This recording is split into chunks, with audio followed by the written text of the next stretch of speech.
The famous Dealey Plaza. This is the kill area where John Kennedy died.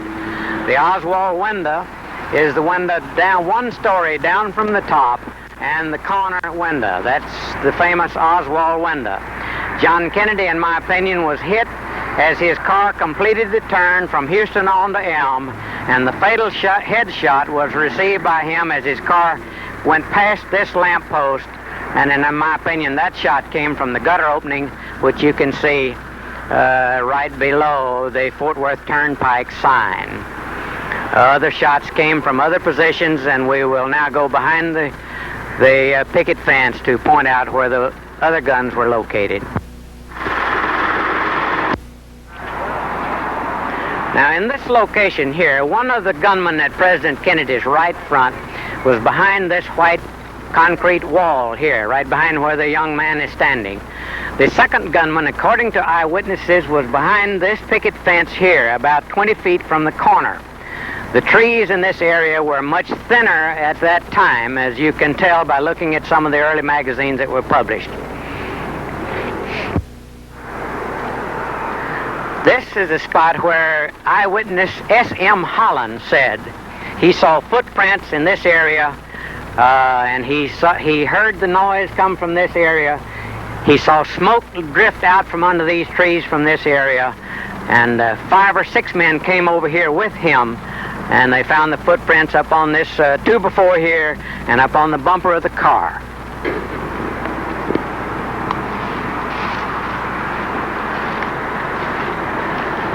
Holland said President Kennedy was just to the left of that lamp post down there when he received the fatal headshot.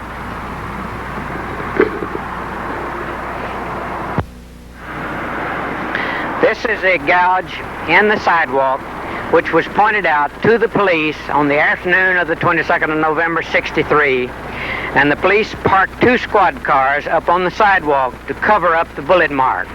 There's no need to have the public asking a bunch of silly questions about a bullet going in the wrong direction. In my opinion, the gouge is too shallow to have come from the 6th floor. There were witnesses who said shots were fired from the south side of Commerce Street. Then this would have made this the longest and the most difficult shot of the day. We think it glanced away, and either lead or concrete may have marred a highway sign which was right on the grass about 10 feet from here. That sign was changed within an hour after Kennedy was shot. There is further evidence that a black baby who was standing about where this man is with the camera, that baby may have been injured. A black baby did enter Parkland Hospital right after Kennedy entered. A few days before the assassination, Winston Lawson and Forrest Sorrells of the Secret Service drove through the motorcade route to check it out. And initially, straight down Main Street, it went 1 block past the highway to take a right on a street called Industrial Boulevard, which went up and went under the highway back onto the east side right after Trade Mart. They decided no, they don't want to go that way because that was a seedy part of town. They didn't want a wino throwing a wine bottle at the president on the last leg of his journey. So they said, well, it would be better if we go up the highway. Now on the other side of the bridge, on the other side of the highway, all these streets converge on Commerce Street. That's the south. But on the other side of the bridge right here, the middle of Elm, Main, and Commerce, there is a median between Elm and Main. The ramp to go up on the highway is off of Elm Street. So they cannot legally get on the highway from Main Street. So, how do they do this? Well, they could have put dirt or asphalt on the median and come down 50 Plaza. Just the slowdown, the choke point would be between the 2 bridges. A very easy area to secure. Bounce over the median and going up the ramp. They did not do that. They could have just come down Elm Street here. After all, it's only 1 block off the Main Street. That's probably what I would have done. They didn't do that. They could have followed Secret Service motorcade rules if they wanted to come down Main Street and block or something.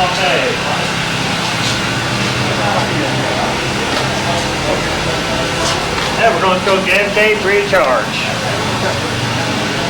We're not selling anything. We're just going to throw the tape. The tape that started it all. JFK. rewound, so.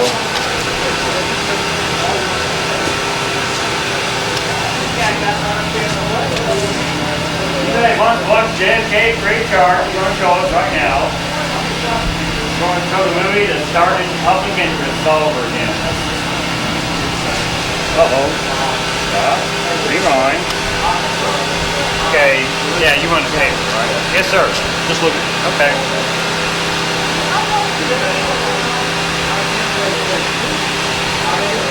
Send us to the water report? Come on. Huh? Well, it's supposed to be Larry Howard's museum is supposed to be open today. I don't know what the problem is. Which station are you from? Or is that a personal camera? Huh?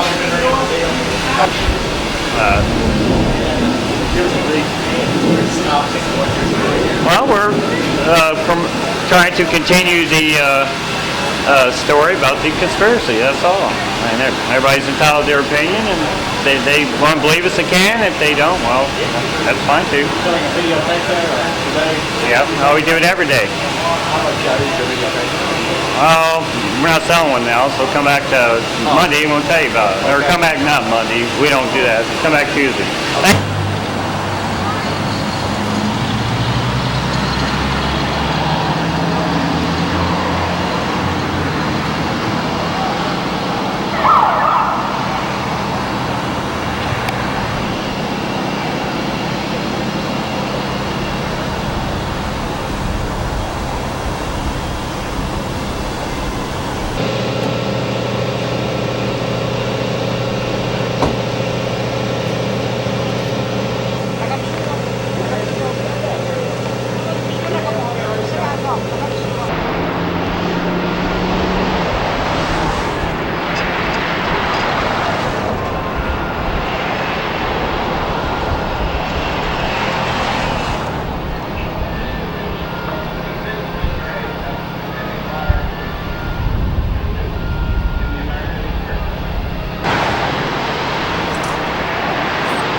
Going downstairs. We can? The exhibits aren't finished, but the one downstairs you can look at now. Oh, okay.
Thank you.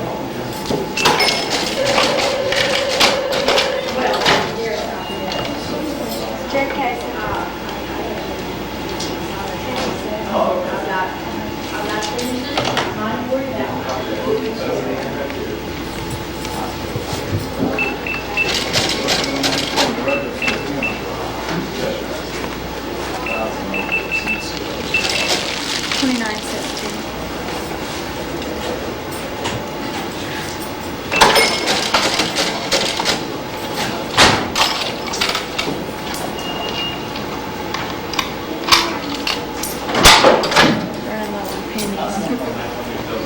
Find something to put in. Okay.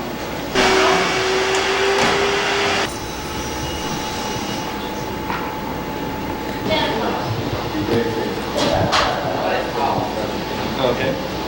Well, I'm Larry Howard, the Director and President of JFK AIC. We opened in the spring of 1989 in the West End Marketplace area. Now we're fixing to open at a new location on the corner of Commerce and Market Street. It's a very professional building. We're across the street from the Kennedy Memorial, and it's the 30th anniversary of the death of JFK. Oh, it's working. All right. Okay, good. No, I asked them last week to broaden it to Robert Kennedy and Martin Luther King, but they did.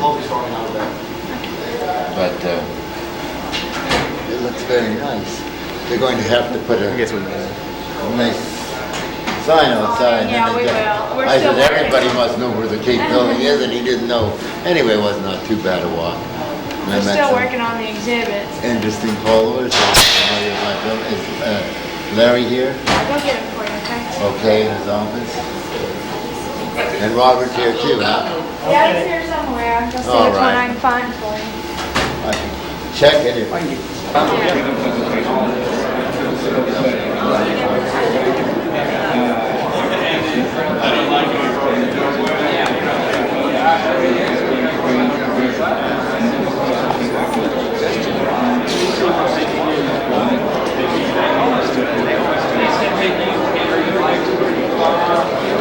They mark it, yeah, that.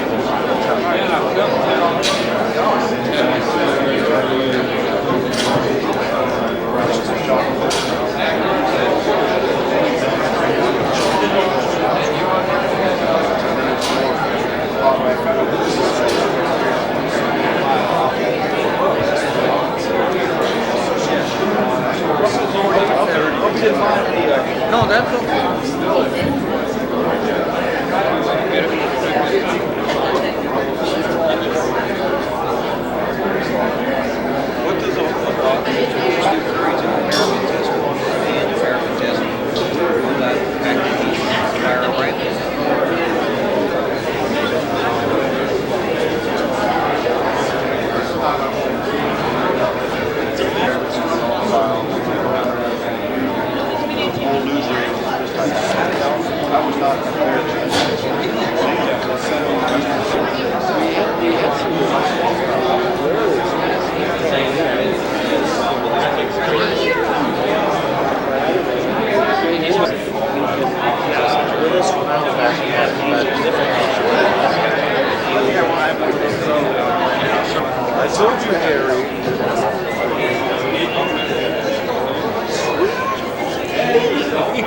Whatever it takes.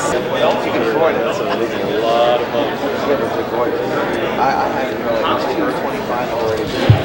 Garrett Brell about the raised case a little bit.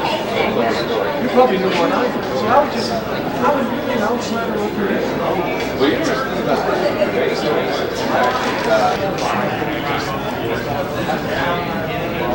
So are they saying that the other four Might just call us up and let us know, and Okay. 5 bucks that one. Isn't that awful? I'm trying to trade for other books, older books. Did you read out there? That's it. Well, if I'm born, I can find Tom Hay, we did a lot of work on the roof. So no one did it. No one has touched it but us. No one. I mean, you can imagine the combinations of move, Malcolm X before it was in. When I do my music videos, I go on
Although I've heard him interviewed a few times since Friday.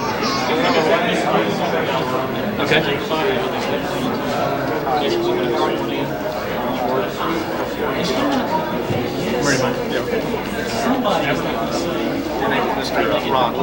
Yeah, Ron Lewis.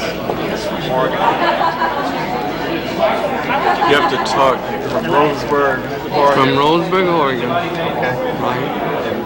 We have a post out. Can you say a few words about it? Well, the book is Flashback, The Untold Story of Lee Harvey Oswald. It's not by an assassination researcher. I used to know Lee in New Orleans for about 2 months in 1963.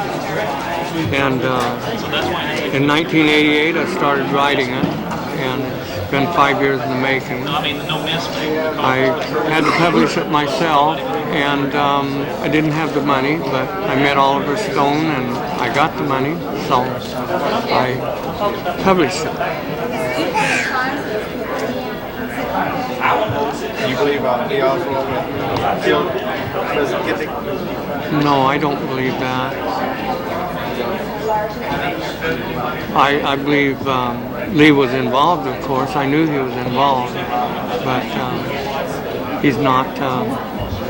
He didn't kill the president because had he had his day in court, he would have no doubt been acquitted because there's too many things in his favor. Like he didn't have any residue on his face from shooting a rifle that day, and I think just that alone would weigh a lot in his defense.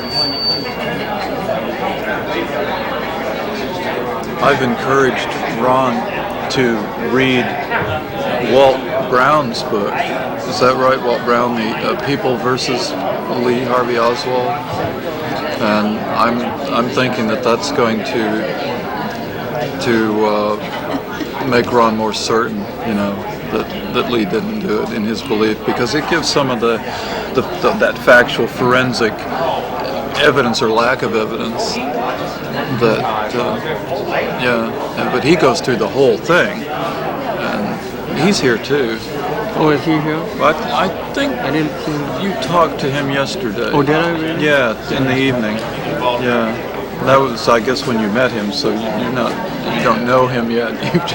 He's just one of the many faces out here. Many faces here, met. many authors. I've met almost every author that I've read, the books that I've read. There's one or two that's not here, but most of them are. You know who's standing behind you right now, too? Did you notice? David Lifter. He's been engaged in a excited conversation here for about, I don't know, 15 or 20, 30 minutes.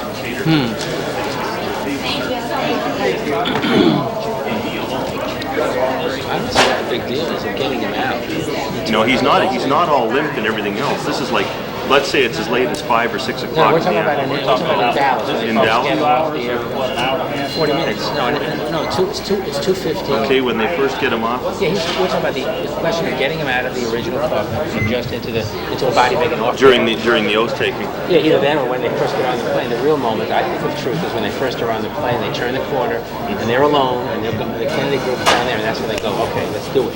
Because Jacqueline ascends the steps after. We don't know how. We don't know how long. We don't know how long after it is. They may time. say not yet, Mrs. Kennedy, whatever. We don't have any motion picture film. We do know that she rode in the O'Neill funeral car, which was a 1964 But you got to go Cadillac. beyond that to the point where they're on the airplane. Okay, they're on the airplane. Okay, you're up there in the fuselage. We've just turned the corner. Was it not latched down too? Well, he's the experienced man on latches. What is he? Okay. The Elginbert, the self-finance. So basically, I did the best I could, and I'm learning as you go along, especially about external microphones. But So you might want to introduce yourself and go ahead and say you are. Oh, okay. Well, my name is Mark A. Oakes, and I'm from St. Louis, and I've been researching the Kennedy assassination for about 15 years, seriously. And the last 6 years I've had the opportunity to come to Dallas and speak to the witnesses and the policemen and some FBI agents, and was fortunate enough to get most of them on video to find out their story, which is very important because if you don't come down to talk to the people, then you don't know exactly what they're trying to say, and compare it to the testimony that they gave, in which I found most of them were telling the truth and trying to do their job, but they were not listened to by either their superiors or the Warren Commission. But basically, my work in this is to bring forward witnesses and policemen that the general public has never seen, and let them see these witnesses that have documentation to their stories, which either offer corroboration or add to the mystery of the national tragedy to the murder of President John F. Kennedy. And that's my 2-hour eyewitness video.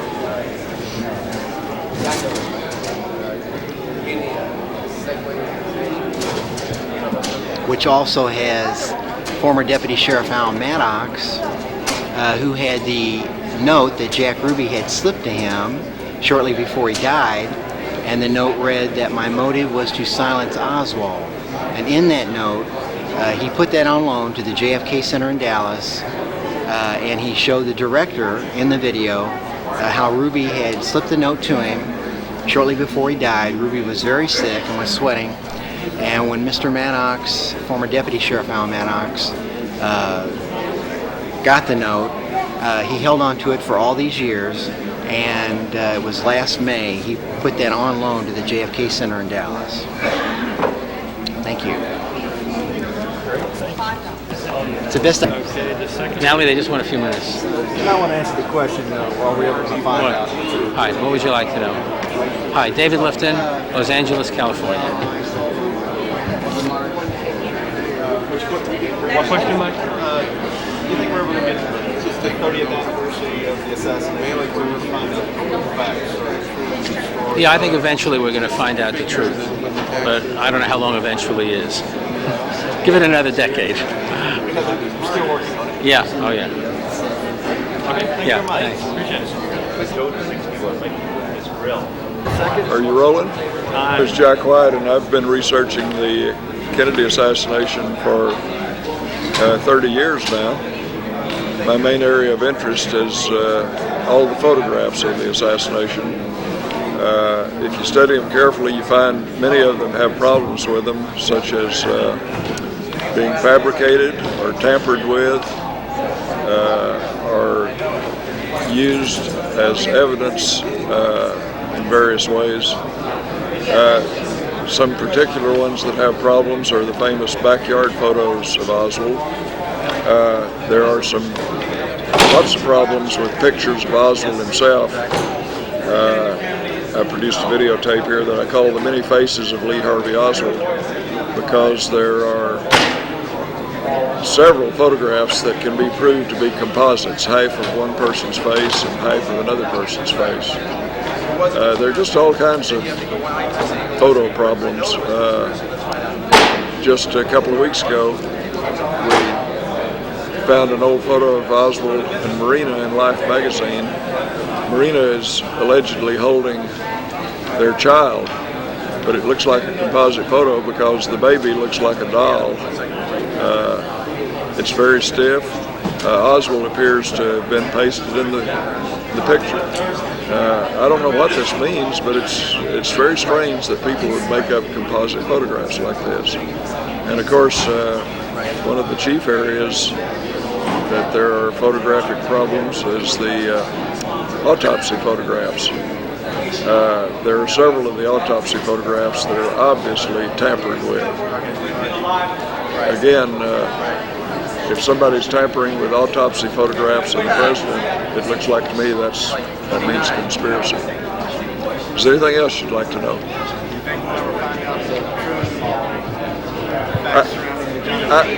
I think we pretty well can tell what the true story is now. We just don't know a few of the particulars, like exactly who did what. But we know that it was somehow related to someone in government, such as an intelligence agency, or even the FBI and the Secret Service. But most importantly, it's been covered up for 30 years, and somebody is still covering it up and putting out false information, such as books like Case Closed, which is just the Warren Commission warmed over. Anything else? Any other videos you're coming out with? No, I produced the two videos, Fake, about the backyard photographs, and The Many Faces of Lee Harvey Oswald, which is concerned with Oswald as an intelligence agent. What is your opinion? If you can explain it. Robert Grodin's video. This is one of the better compilations of information about some of the photographic evidence in the case. I'm happy to endorse Robert's work. He has an excellent new book out also. Thanks very much. Sure. Thank you. Very good. Yeah.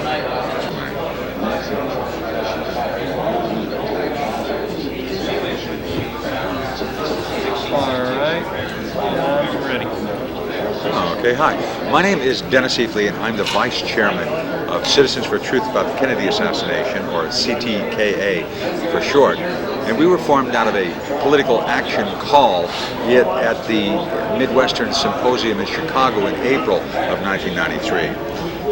We are putting together an organization to lobby Congress to comply with the laws that they've already passed for the release of the JFK assassination files, and to call for the appointment of a special prosecutor to have criminal prosecutions of those laws that were broken in connection with this case.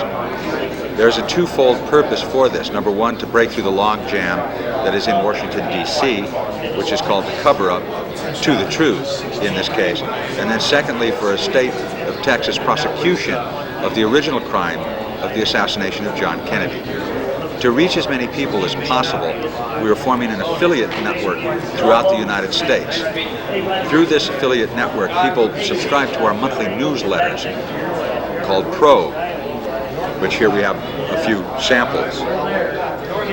This is the only newsletter within the research community that is done on a monthly basis and tells people what is happening on a day-to-day, week-to-week, month-to-month basis in the real-time events of activity that is happening now. And in a case that has had no official movement within the past decade, it becomes important that if we're going to rally support and get unity within the research community. That we need to do that through an organ that lets them know how they can address the grievances that we have.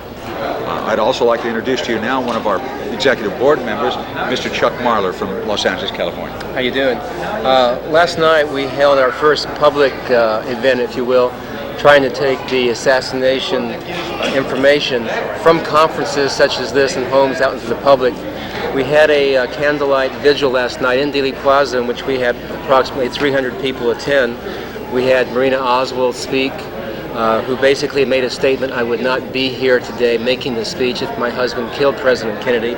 We had Gene Hill, we had Gaten Fonzie, who was the House Select Committee on Assassinations investigator, calling for a new investigation. Surprisingly, most American people don't realize there has never been a homicide investigation into the murder of President Kennedy. Only 2 congressional inquiries, and they are not experienced homicide investigations with criminal indictments and the ability to subpoena witnesses, and that's what we're calling for. We'd like to call for all people who are interested in finding out the truth in the assassination of President Kennedy to contact our group at area code 213-463-6792 or by dropping us a line at Post Office Box 1727, Los Angeles, California, 90078-1727. And thanks for this opportunity. Can I just get you with me here real quick? Just going to say, and where do you want to go? You want to interview me, or? Okay.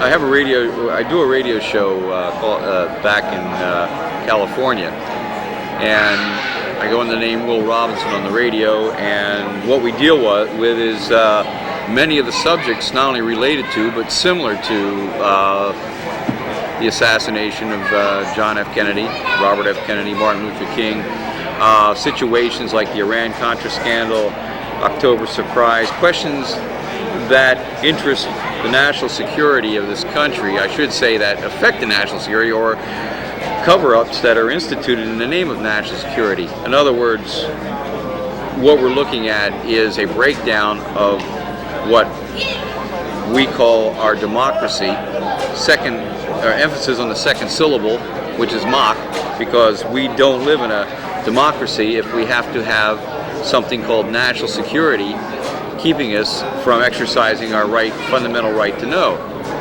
Now, a perfect example of this is the situation in Waco, which has occurred not too long ago in our history, and still hasn't been resolved. In fact, it's my understanding that as we speak, you're still not allowed to go on the site at Waco. Now, I may be wrong about that, but that's my understanding. I haven't been out there.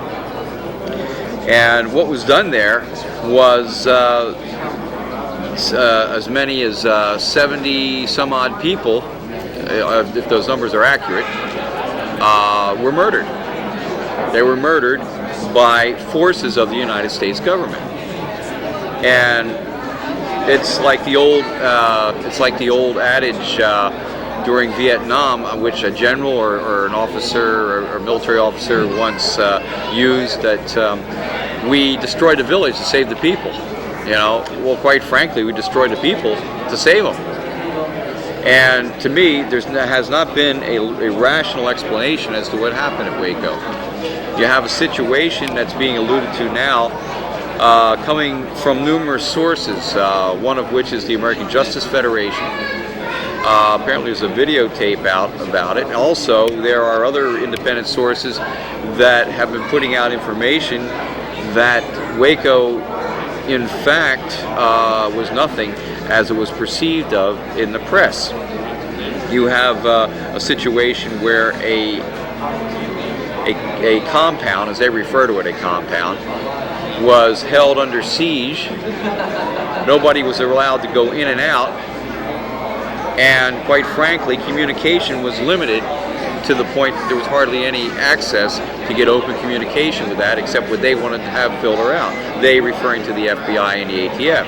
Finally, you have this massive assault at the end, and according to videotapes that are out there and first-hand reports, flamethrower tanks were used, that in fact these people may have been incinerated and not had set the fires themselves or accidentally knocked over kerosene lanterns or whatever other stories they've been putting out there, but they have in fact were destroyed. They were attacked in a military operation and they were murdered. Now we have questions that we have to ask regarding this. You know, number one, why were these people treated in such a way? Why was it necessary to go in with such brute force? Why was the whole situation approached the way it was in the beginning? What I mean by that is apparently, just like Manuel Noriega in Panama used to go on and off the American military base and could have been picked up at any time they wanted to, why did they stage a full-scale invasion of Panama to have to extricate him from the country? Likewise, David Koresh, it was my understanding, used to go in and out of Waco all the time. And people knew him in Waco, you know. People knew the Branch Davidians in Waco. Why did they have to wait until he was in this siege-like situation, or create a siege-like situation, when he was back in his home to try to bring him in on whatever charges or that they were trying to put against him? I have a copy of the search warrant at home. I haven't had a chance to look at it. It was faxed to me, and what I have seen of it, though, it's a very vague document.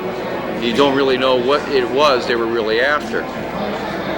Other questions that have to be asked about Waco, and I hope they're asked, is what role did a group called the Cult Awareness Network play in instigating this invasion? And I call it a military operation and an invasion because that's what it was. I mean, you might as well say they brought tanks, guns, and armies down to swat a fly, you know. They were saying that this compound had military weapons, had automatic weapons and everything, but if you look, even at the broadcast, if you look at the regular CNN footage or the other broadcast, what do you see? You hear, it's not so much what you see, it's what you hear. You hear semi-automatic weapon fire, in other words, the kind of fire goes bam, bam, bam, bam, bam, bam, you know, like single shot, you know, trigger pull shots. You don't hear automatic weapon fire coming out of that house. You don't hear short bursts of machine gun fire, at least not instigated from anybody in the house. So you have to ask yourself, where are these 50 caliber machine guns they were supposed to have, or all this other weaponry they were supposed to have? You know, I heard such wild stories back on the West Coast that they had grenades. I mean, where was this coming from? You know, and then above all, you have stories that that David Koresh was a child molester and all this other stuff.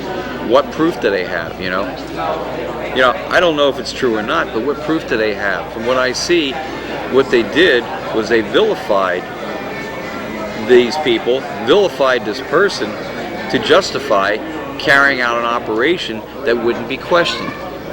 It's the same as you or I being accused of a crime, tried in the papers, and then brought to trial to try to get a fair trial. You know, you're already tried in the papers as being guilty, so why should anybody care? So I don't know where this is going or what good it's going to do, but I really hope people not only asking questions about things like the Kennedy assassination, which is another one of the big unsolved mysteries or murder cases or cases that are open, but also ask questions about current operations such as Waco. And I think Waco is a very important one because a lot of the one fact that did come out of Waco, that these people were murdered. These people were assaulted in a military fashion right here in the United States by people who were supposed to be their protectors. If they really were serious about wanting to save the lives of those children, they wouldn't have attacked that house with the weaponry that they attacked that house with. They wouldn't have laid siege to that place. They wouldn't have bombarded it. And that's another question. What were they bombarding it with? Sure, they told us they were doing a psych war, psychological operations with loud music and chants and things like that. But could that be the cover-up for some other for some other forms of weaponry that we don't even know about yet. And I'm not trying to get out there, but I'm saying that it's been a known fact that the United States military and intelligence network has experimented for years with mind control operations, using everything from high frequency to low frequency sound waves, electromagnetic currents. They've also been using PSYOP operations, mind control operations, using drugs. So who's to know what they were beaming at that house, what they were sending in under the guise of the loud music and the loud chanting? They could have been using anything. We don't know. These are questions that need to be answered. You know, I guess that's all I have to say on the subject. I say that the case is open there, and people better start digging, because, you know, it may have been David Koresh, and it may have been the Mount Carmel, the Branch Davidians one day. It may be your neighborhood the next. It may be you the next day if we don't start finding out what's going on. That's it. Great. I don't. Well, it's the way I feel about it. It's a situation. I don't live in Texas. It must affect the people around here a whole lot. In fact, I talked to Jim Mars, and Jim Mars had a lot to say about it, and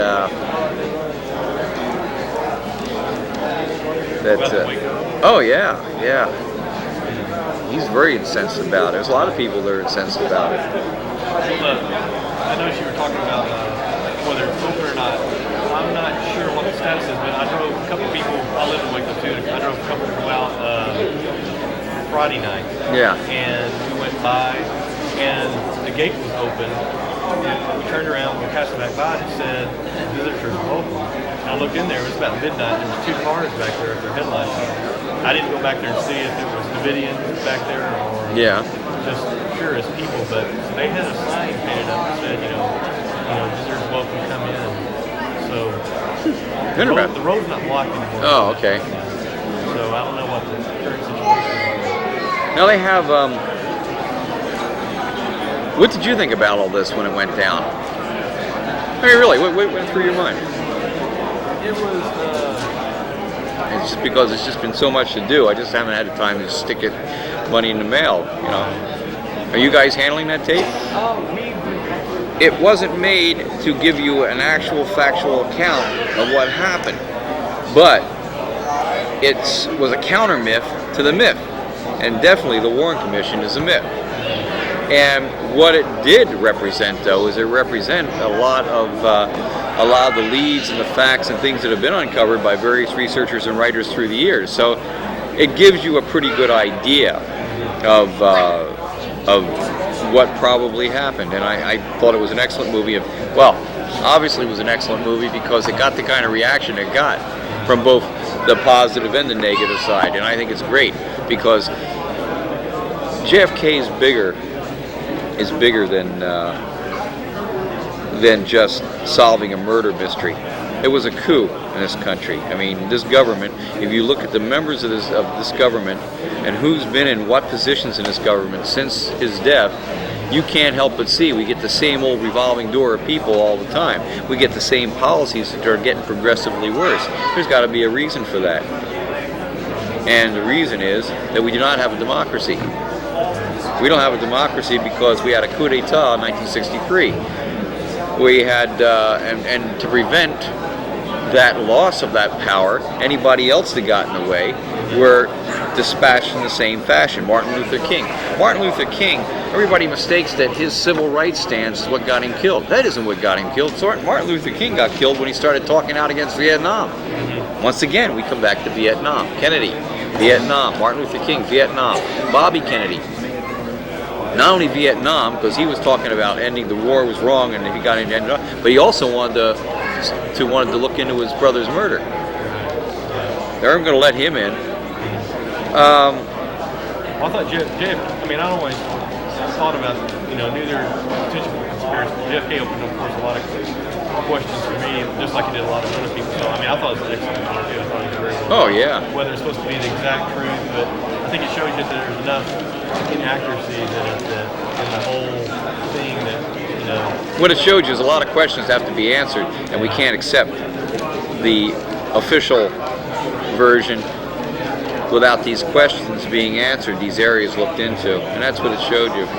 And the more, what's great about it, you know what I liked about this, the more they attack it, and the more is revealed about the people who are attacking it and what they represent, and the worse the attacks are becoming. Obviously, the attacks are reinforcing the people to start running the other way and saying, no, maybe they are hiding something, you know, like maybe we should look at this stuff, look for this new evidence, and I think it's great. Yeah, I noticed at this time, this is, you know, especially with Posner's book coming out, that thing is so transparent. I've studied this subject for at least 20 years. I worked with Mae Brussel for a number of years. I don't know if you ever heard of her or not. She was a political research analyst, and she had a radio program. She's also written articles back in the 70s, in the 80s. She spent 17 years on the radio, 25 years looking into the Kennedy assassination, and her work alone took you right into the belly of the beast. The idea of what was going on behind this government, that these conspiracies that we saw weren't our figment of our imagination. That yes, there was a direct link to what happened to Kennedy, a direct link to taking over this country, and that's in a fashion what we see and what's happened. I took Mae's place on the radio when she decided to go write a book. Shortly after she went off the air, off the radio, she died. I don't want to go into that because that's another area. But she left behind a legacy of work that has yet to be recognized, but it was enough to keep me going in it. Like I said, I've read just about every book of substance that I would consider of substance has come out about the Kennedy assassination, and a lot of other books besides. And quite frankly, this case is far from being solved, but it's getting closer each time, and each year more and more people, we're getting more critics trying to swing it back to Oswald and the Warren Commission than going to where it should go. What I mean by critics is they've become the odd people now. They've become the minority. The majority don't buy the story, and that's what I thank Oliver Stone's movie for that, because Oliver Stone's movie opened up the door to the masses and said, hey, take a good look at this case. Man, something stinks here.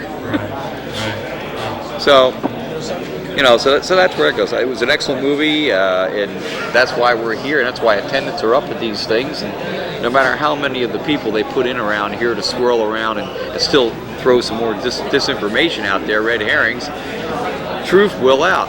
You still have some of the witnesses alive. You still have some of the basic researchers that have impeccable credentials, that have been telling nothing but the truth, and it's becoming more apparent they've been telling. For example, Peter Dale Scott. Peter Dale Scott is probably one of the best people here as far as looking into the Kennedy assassination, and he really knows how to dig beyond the rubble and find the gems. There's some other ones here, and there's Jim DiEugenio, who, though he's new in the JFK assassination books, has done extensive work. His book on Garrison alone is a great book to help vindicate and validate the smear campaign that's been going on against Garrison for many years. You know, and why? Because Jim Garrison had the audacity to take this thing to a court of law and try to open it up, you know, which is what it should have been done. So, you know, there's a lot of questions left to be answered, and we just have to keep digging. And, for example, the service that the people you're connected with perform, it's just one of a many group of, you might say, dedicated people, Army, and that want to know. And all this, we want to know the truth. We want to. The final analysis is that if we are a democracy, then let's operate like a democracy. I mean, if we're going to become a fascist nation, then don't play this game with us. You know, let it be. You know, I'll move. You know, tell me if that's what you want, but don't play this game with me. Don't give me the illusion of democracy.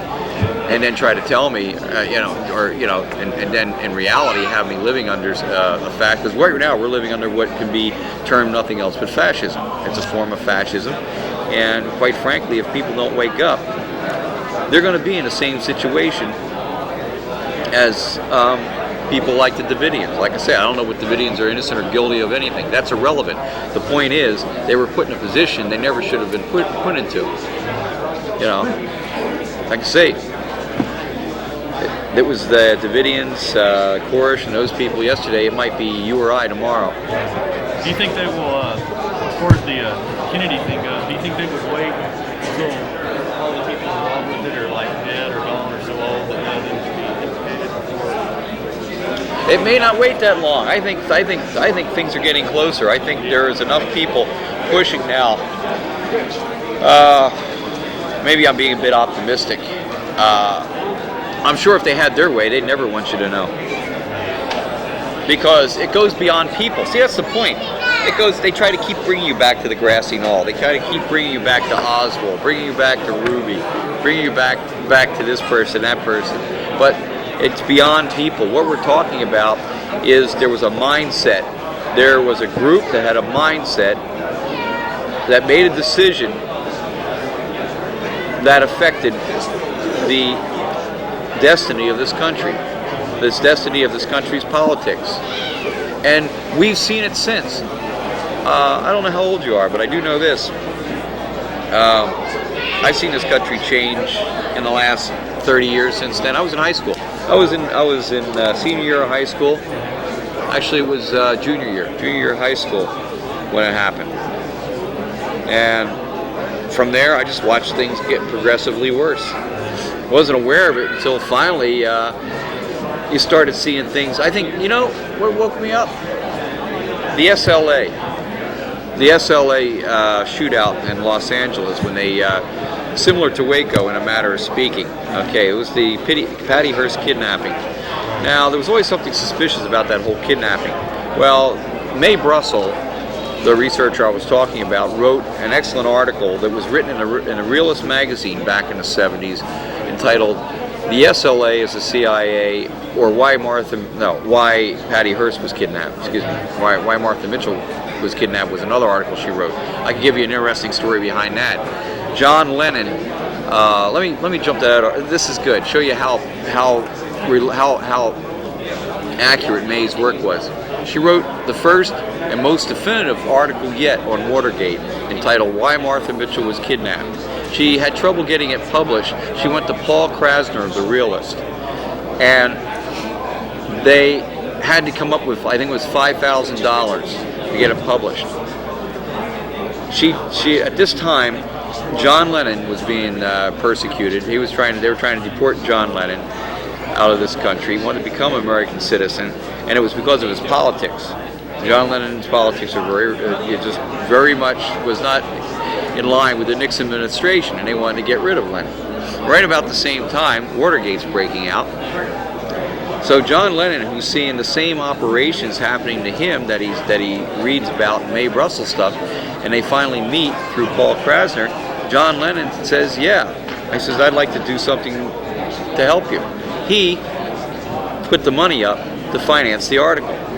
The article was printed. It still stands as one of the best articles written on Watergate today. And it goes beyond Watergate because it also connects some of the people in Watergate, and they are connected to the Kennedy assassination. But jumping ahead, the article, "The SLA is the CIA," or actually the actual title is "Why Patty Hearst Was Kidnapped," is a very detailed account of how police undercover agents, agent provocateurs, so to speak, and other intelligence agents actually created the SLA, and this, now we're getting back to what we're talking about, domestic terrorism, created this whole thing to create this era of violence, the purpose of which would create a backlash against the progressive movement at that time, which was coming out of the 60s into the 70s, to to create an atmosphere which would require more law and order. At that time, you had the introduction of the SWAT. That's when the SWAT teams came to be. Remember SWAT? The military arm of the police now, which are the SWAT teams in any major city. Now little towns are getting their own little SWAT teams. What are we talking about here? The militarization of police. This goes against the Posse Comitatus Act, which makes it illegal to use military force or operations in a police, in law enforcement, police law enforcement. But it's happening. It's happening right before our eyes. So the SLA situation where they burnt out, literally barbecued primetime television live right on your screen. You could sit there and eat your dinner and watch 5 people get roasted because they were down in LA. They burnt that house up, just like the Move House in Philadelphia, and a whole block was burnt up, just like the Branch Davidians were burnt up. Is this the new way that we're going to have law enforcement? Is this what we got to look forward to in the future? That's what I'm saying. We better start asking questions. That's what woke me up. I looked at that and I said, "Wait a minute, is this America? This is more like the kind of stuff they tell us that would happen in Soviet Russia. There's something wrong here." It's funny, they had perestroika in Russia, but when are we going to have perestroika here? When are we going to be told the truth?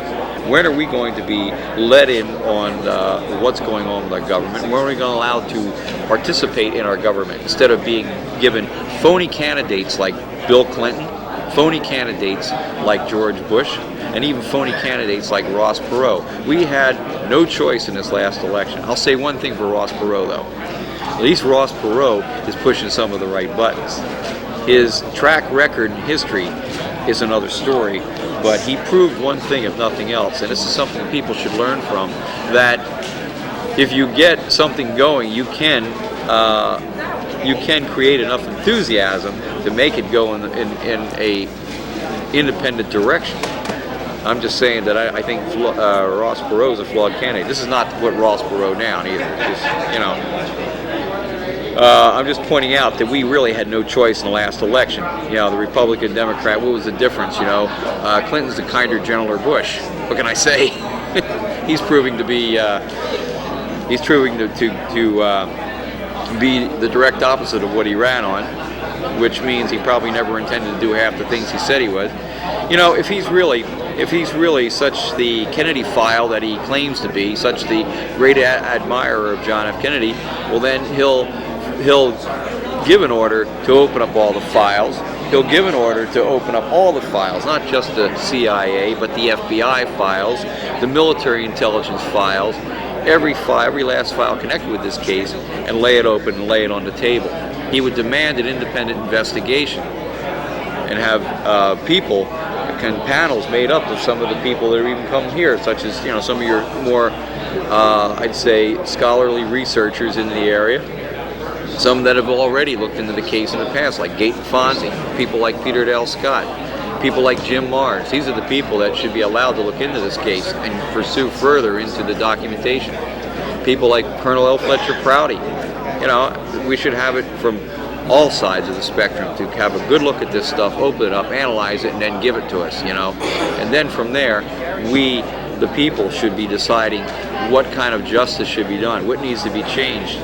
For example, the last administration, a Reagan-Bush administration, we'll never know if October Surprise was true or not, but it was an interesting story. We may know someday, but the point is, if they had proven that, and if they had impeached Reagan or Bush, then if that would have been done, and that's probably why it was prevented for anything done, that's why we don't have real justice in here, then every law, every appointment they made in the last 10 years, everything they took away from us in the last 8 to 10 years of their administrations could be reversed. But I'm dreaming again, that can only happen in a democracy, and we don't live in a democracy. So, that's all I got to say on it. All right, well,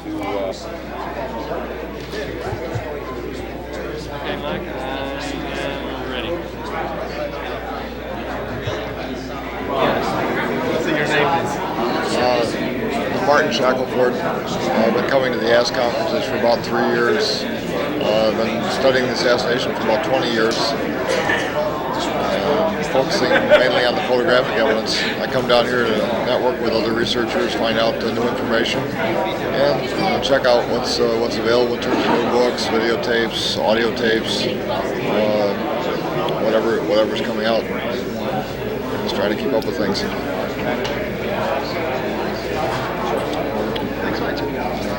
You did? Yeah. Okay, Mike, I'm ready.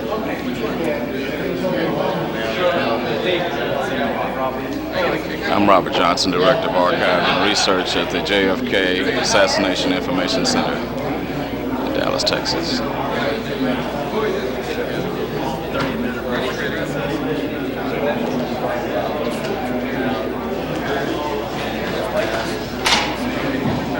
I think we're closer, but one of the roadblocks we're getting is Gerald Posner's book, Case Closed.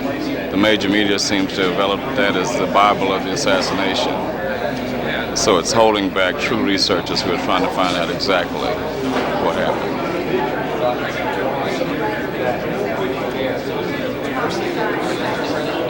Grand opening will be tomorrow at 1:30 p.m. Everybody's invited. You'll have a chance to see the revised exhibits, bookstore, archives, and also an exhibit by R.B. Cutler, which is called the EOC, Evidence of Conspiracy, which is quite unique, by the way.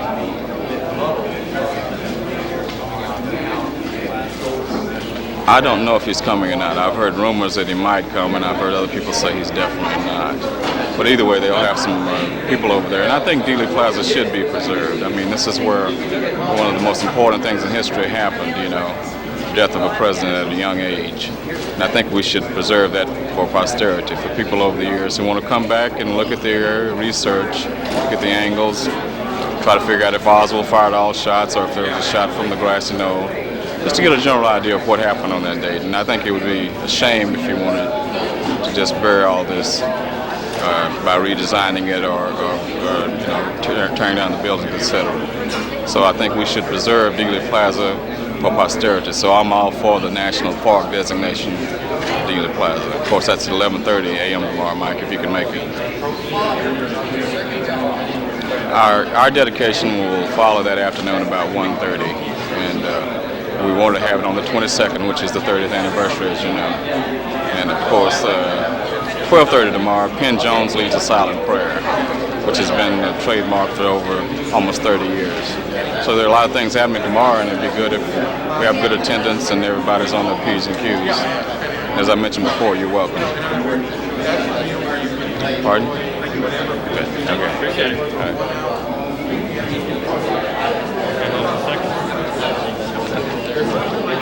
Okay, by the way, one thing I want to let you know, the case is not closed. Even if we find out who was responsible for Kennedy's murder, the case will never be closed. Because we need to leave it open so that posterity, people can still research and try to find that. So something like this won't ever happen again. The case is open. And I'm ready. Hi. I'm Jerry Rose. I'm the editor and publisher of The Fourth Decade, the brand new successor of the notorious Third Decade, which was published for the last 9 years. It's an original research journal on the John F. Kennedy assassination, and publish articles and reviews, and glad to be here and glad to see everybody here. Do you have any questions? Oh, I'm from Fredonia, New York, part of the State University of New York system. I'm a professor of sociology. Thank you very much. Okay.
Pages of documents and photos on the assassination.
Hello, yes.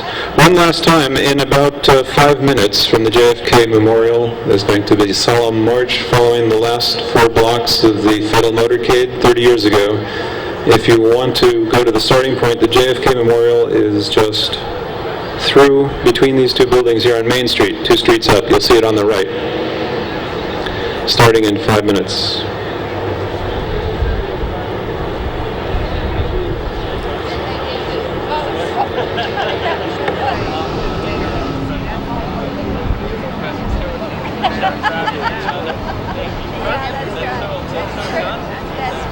I got 20 press feeds today.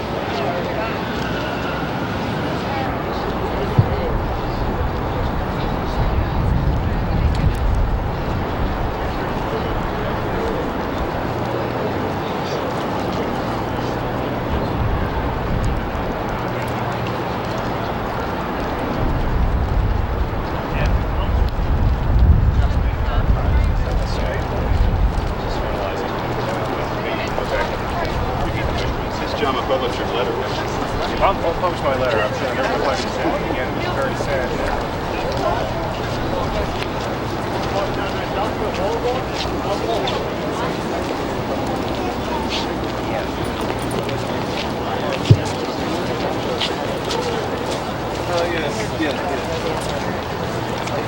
He's in Zodiac anyway, he was in the same size everywhere.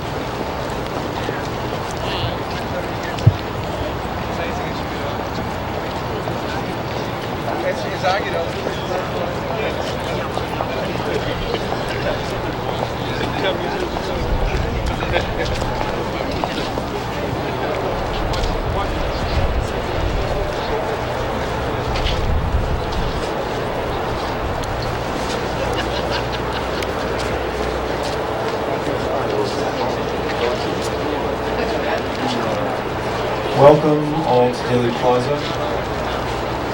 The ceremony will start in a minute. If you want to just stay there in the street, I just wanted to point out that where the front of the crowd is approximately where the fatal shot was fired. So we have to wait for a few more speakers to arrive, so we'll start the program in about 15-20 minutes. Make yourselves comfortable.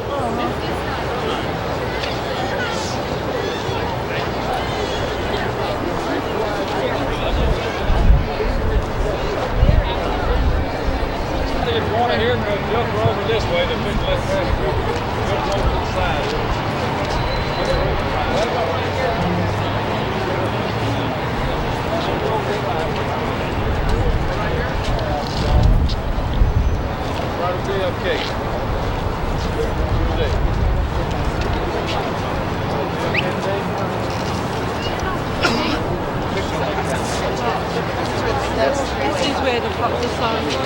They originally shipped. They moved it near the strap. Thank you very much. That was Beverly Oliver Maskey. You will be hearing from her in a few minutes. And now a word from a very special researcher who has been at this for a very, very long time, Penn Jones. Let's hear a round of applause.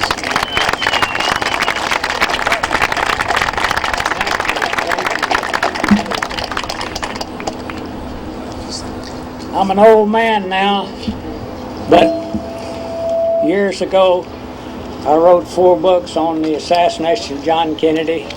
I think there were 9 guns firing at him in this area, 2 of them from the top of the jail. And it was well arranged and well organized so that there was no chance for the president to escape.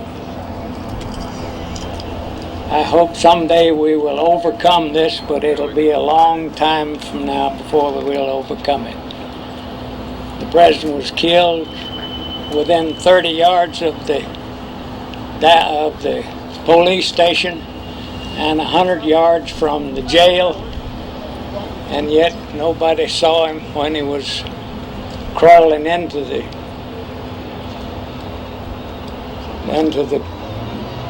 tunnels.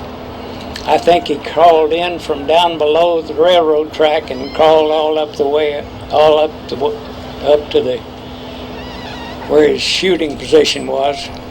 I did it. I know it can be done because I did it, but it sure as hell wore the knees out on my britches when I was crawling up there.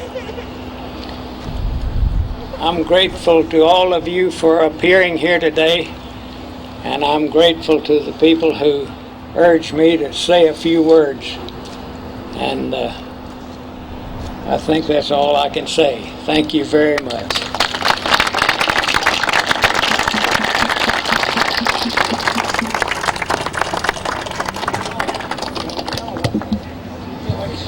Thank you very much, Penn Jones.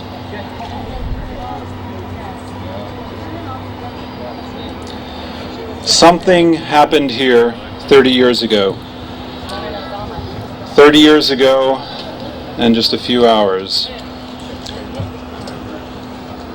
Something happened here. A shot, many shots were fired. More than 3 shots were fired. And those shots were heard through Dealey Plaza, through Dallas, Texas, through the state of Texas, through this country and through the world.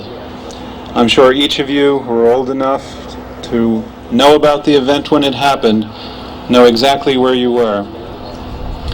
And they cried throughout the world.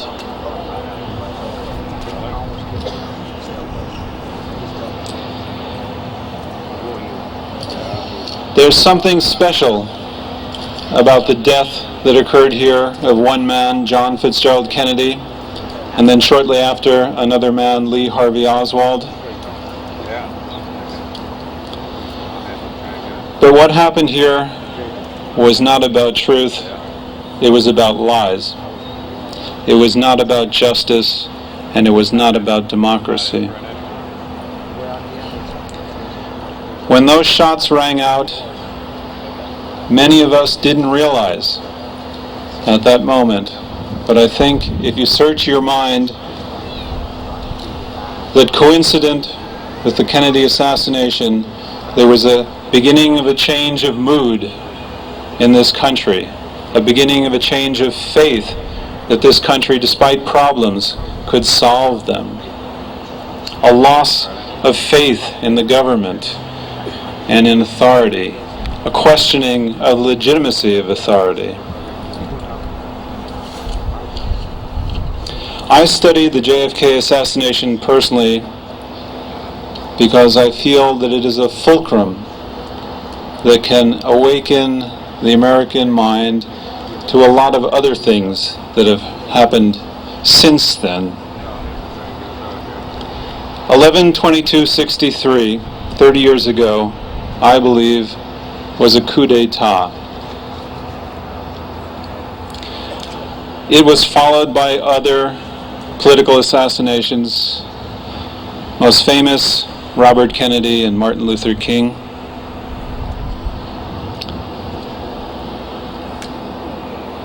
JFK was not a perfect man, nor a perfect president, but he was a good man, a very good man, and a very good president.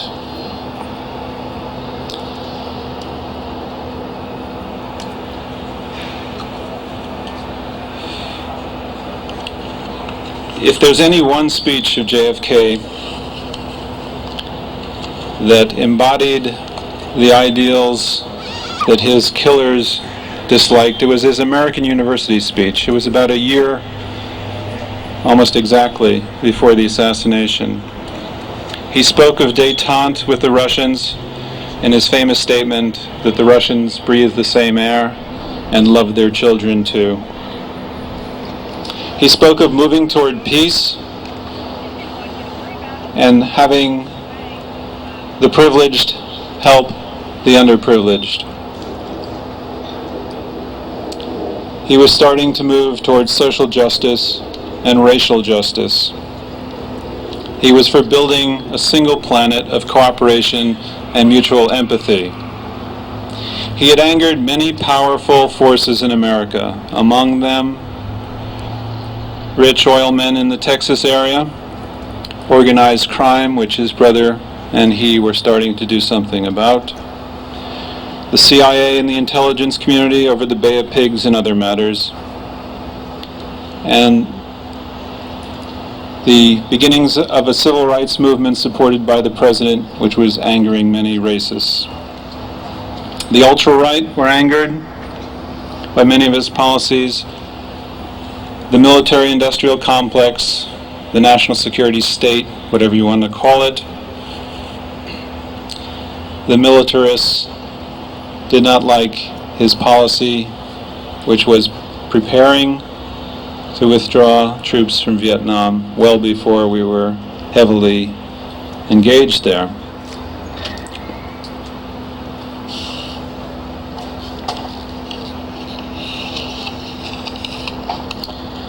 Since that day 30 years ago, the nation has watched the various political assassinations,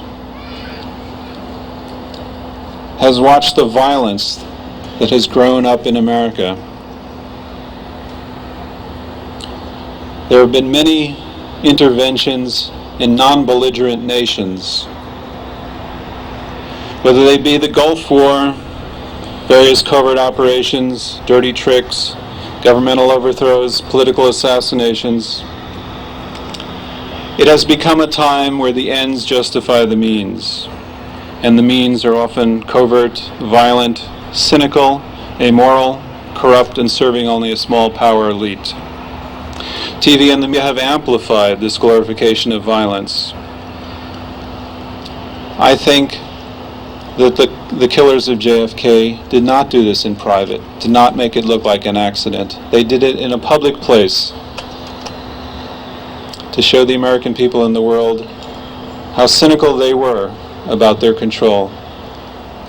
They did not want to let the president that we had selected, or our parents had selected, run this country. They installed their own government, and elements of what they installed are still with us.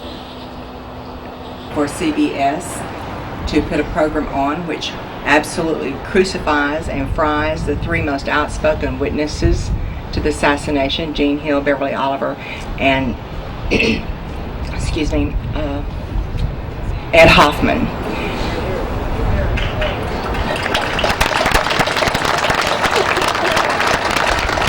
Everything that was said about me on that show that night that was lies are refutable with documented evidence.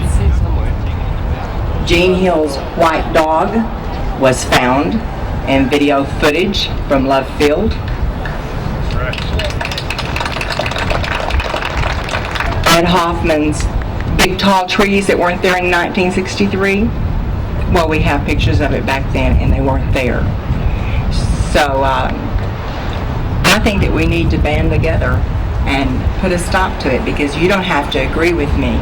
That's your prerogative and you have that right, and I want you to have that right, and I'll fight forever for that right. But we don't have a right to crucify other people because of our beliefs.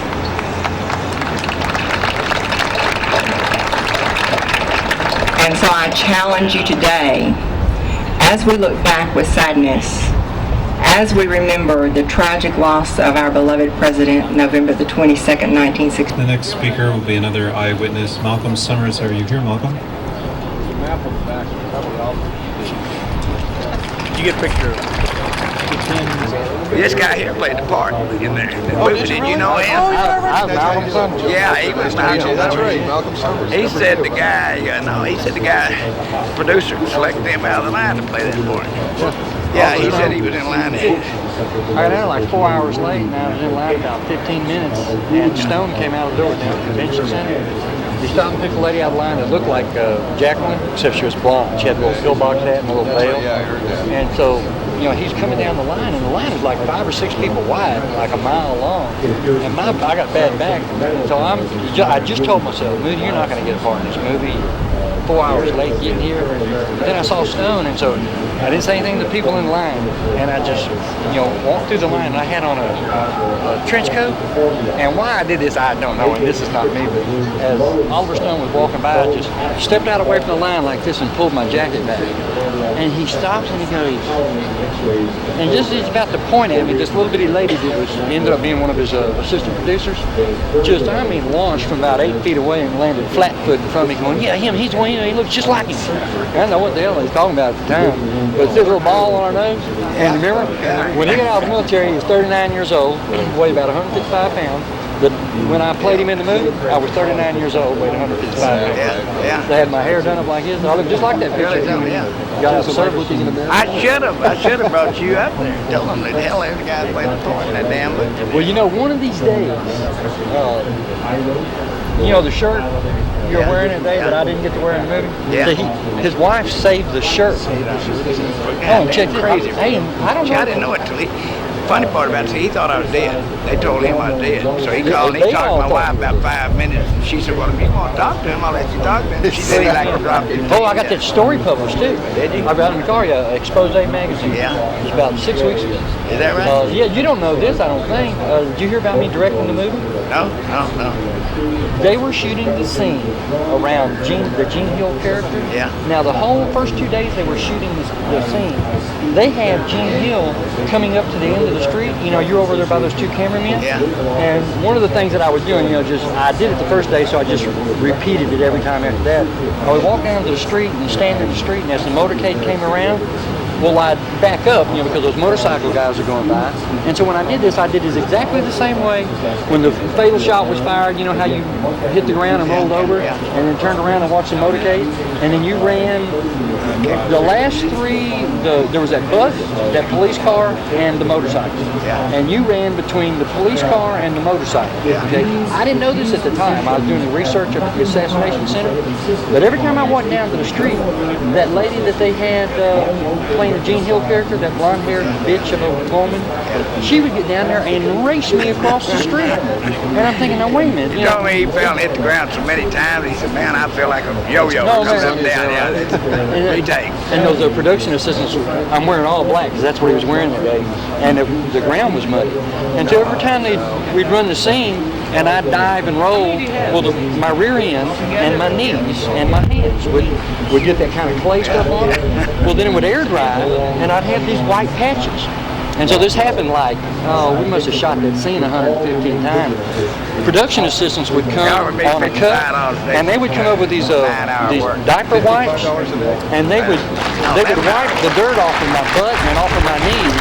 And I mean, there was 400 people on this set, and it got to where every time there was a cut, here come these two girls to wipe the dust off of me, and I'd just reach and grab my knees and squat over, and I'd be having a conversation while these girls are just wiping me down with these dust.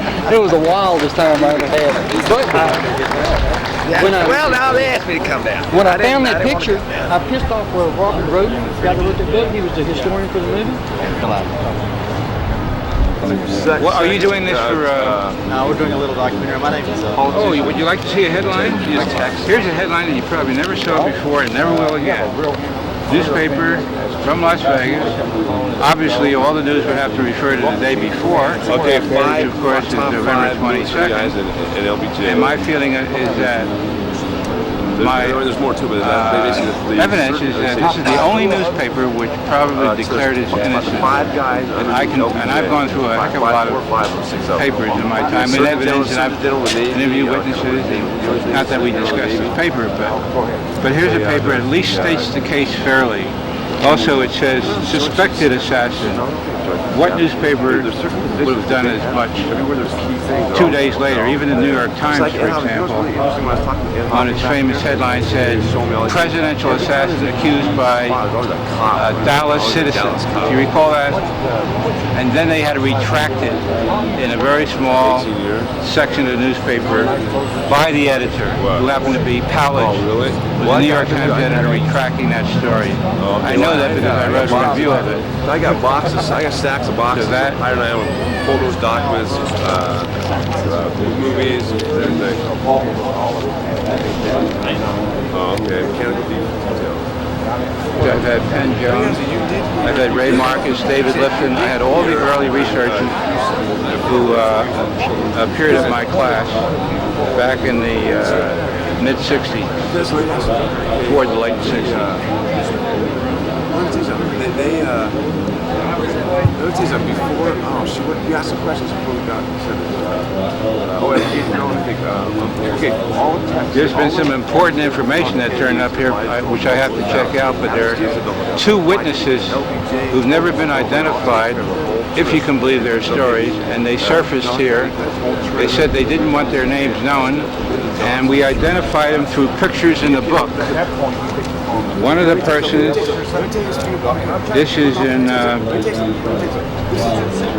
see, I'll point, yeah, I will in a second. Let me just, this is the book by Groden, and two of the witnesses here who they say do not appear and have never come forth to give their names for whatever their reasons are. And we identified them by showing them their picture in the book, and one of them pointed to the picture. One of them is, of course, the famous Zapruder film. It's the man with the hat. You can see that. And the other picture is another picture taken by Phil Willis, and he's a man in the hat there. You may not be able to see him there. He claimed he was wearing the same hat that he wore 30 years ago. I don't know if this is true. I got to check it out, but that's what he said.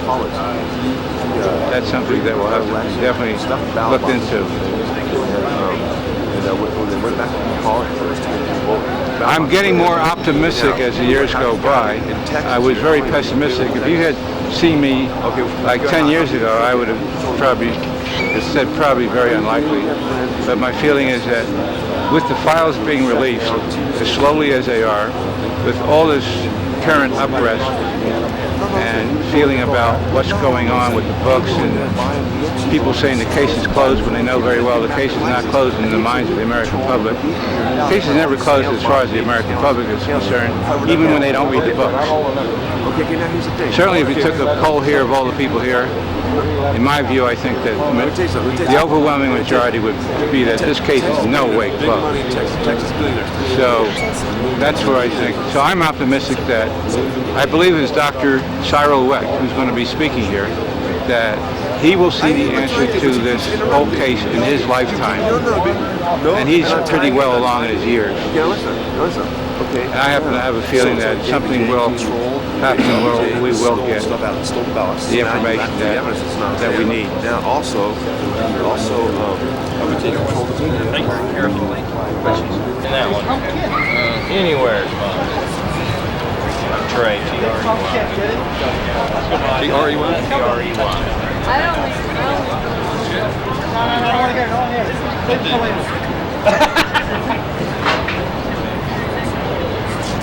Look how fast it is. I mean, you see how fast it is.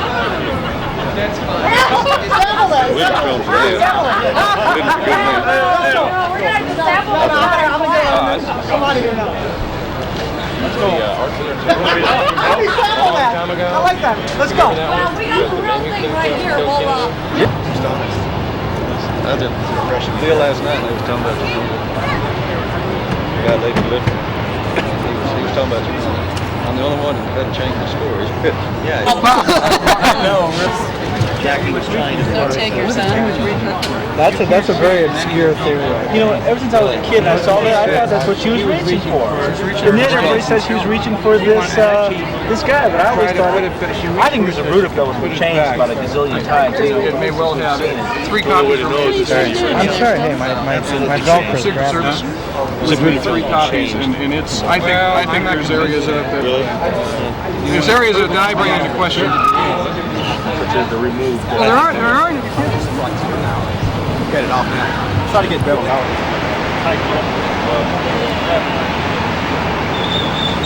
Three things that I may not know who committed the murder, and I may not know exactly what happened, but being an eyewitness just across the street from Abraham the Zapruder, there are 3 things that stick out forever in my mind.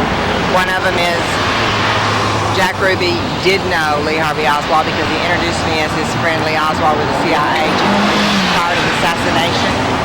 And then I know without a shadow of a doubt that the president was shot somewhere from behind the picket fence, and then he went violently backwards into the seat. And I know that that Regis Kennedy with the FBI, no matter where he came from, is the one who took my film 3 days later. Oddly enough, an FBI memorandum has appeared. I have a copy of it in my briefcase now that says it was dated the 25th, November the 25th, 1963, and it refers to my film, and I find it very odd that that was the very night they confiscated it. Oliver. Thank you for doing it.